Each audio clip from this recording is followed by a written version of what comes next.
हुआ ये प्रॉब्लम आपका? सर ये मुझे प्रॉब्लम 2007 से हुई थी। 2007, ओके। मुझे कॉन्स्टिपेशन हुआ था और उसके बाद पाइल्स हुई थी। ठीक है। Constipation means heart stool stool हुआ स्टूल हार्ड और पेन भी हुआ था?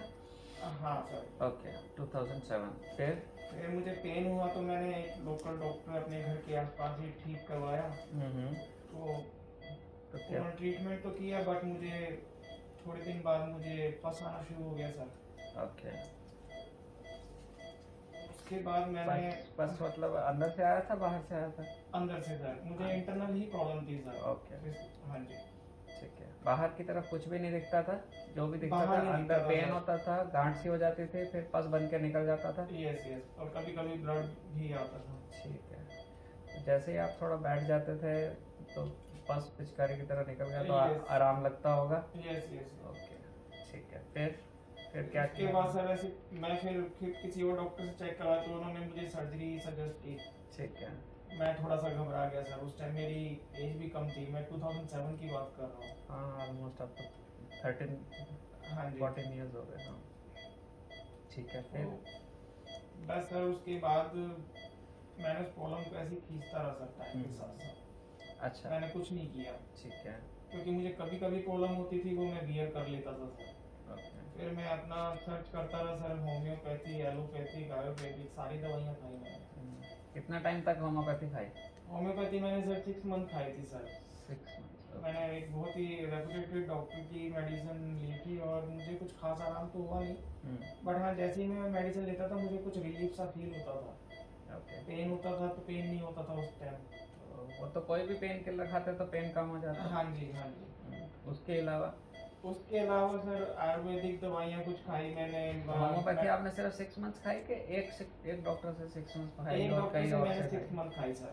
ओके। बाकी और भी डॉक्टरों से ली मैंने बट वो मैंने ज़्यादा लॉन्ग फॉलो नहीं किया। 13-14 साल आपने निकाले तो आपने तो खूब इसमें ट्रीटमेंट किया होगा। हाँ जी सर। और फिर ऐसे करते करते अभी ये 2020 एंड की बात है सर। मुझे फिर से कॉन्स्टिपेशन हुआ बहुत क्रॉनिक स्टेज वाला। और मुझे फिर सडनली पेन स्टार्ट हो गया सर। ठीक है।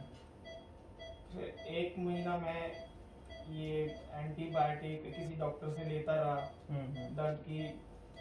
तो टेम्परेरी रिलीफ मिलता रहा लेकिन हो क्या रहा था कि अंदर ही अंदर गांठ बननी शुरू हो गई सर। ठीक है। मेरे को हिप पे गांठ फील होनी शुरू हो गई। ये सारे एरिया में पीछे की साइड पे गांठ आ गई? हिप की तरफ हाँ, सर। दोनों हिप्स में आ गई थी एक में थी? हाँ जी।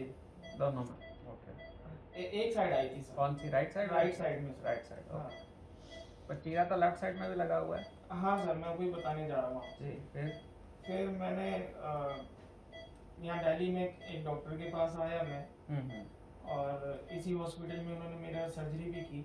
अच्छा। तो उन्होंने दोनों लेफ्ट और राइट साइड में दोनों में उन्होंने टनल बनाया सर। ठीक है। और ट्रीटमेंट वगैरह हो गया यहाँ पर और मेरी गांठ भी ठीक हो गई। और पेन भी पहले की तरह नहीं हुआ।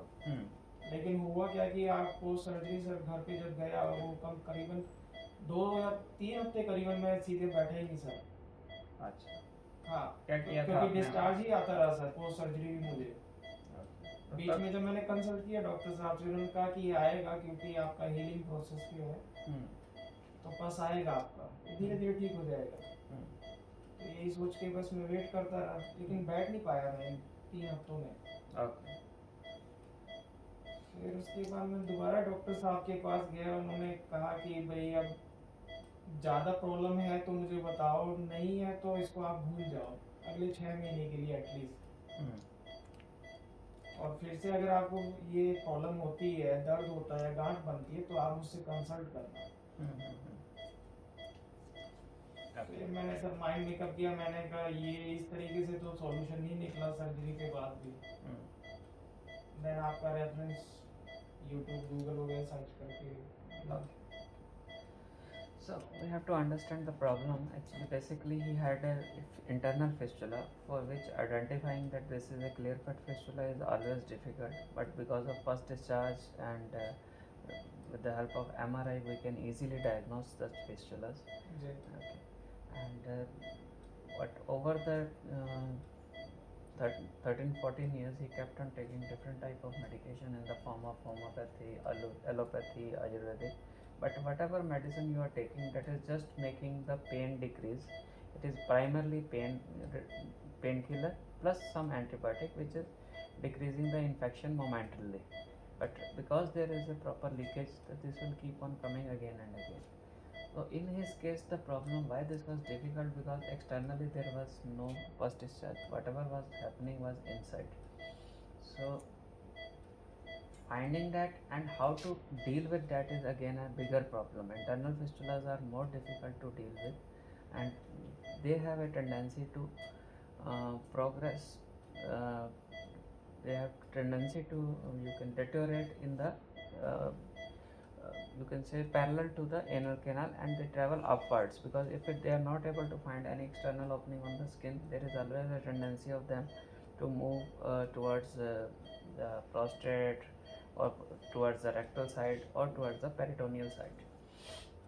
So same thing kept on happening for him, but luckily because his internal opening was very wide, so whatever pus used to get collect it, whenever he sits or whenever he drives, this pus used to come out, and he used to get some relief.